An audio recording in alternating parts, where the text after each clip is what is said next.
kto znovu postaví Sion.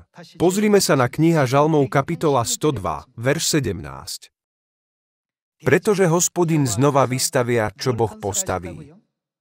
Sion. Čo Boh urobí? Znovu postaví Sion.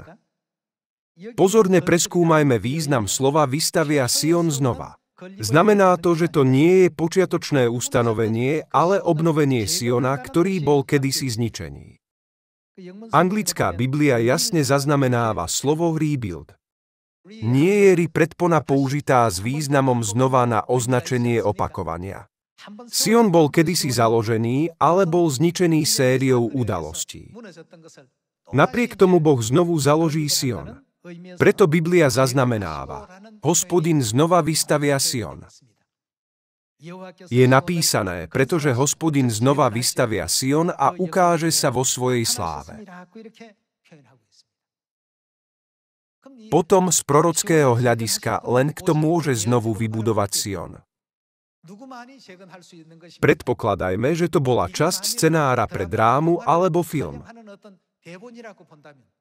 Potom podľa scenára, kto by sa objavil a založil Sion.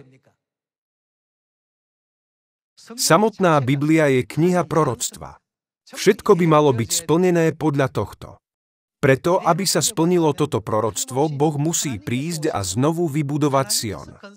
Nemôžeme povedať, že iba miesto, kde Boh ustanoví, je pravý Sion. Čo sa píše v knihe Zjavenie apoštola Jána kapitola 5? Je niekto v nebi alebo na zemi alebo pod zemou, kto by mohol otvoriť knihu alebo dokonca nazrieť do jeho vnútra? Nikto. Potom to znamená, že správny výklad 66 kníh Biblie nemôže byť daný, kým nepríde Pán.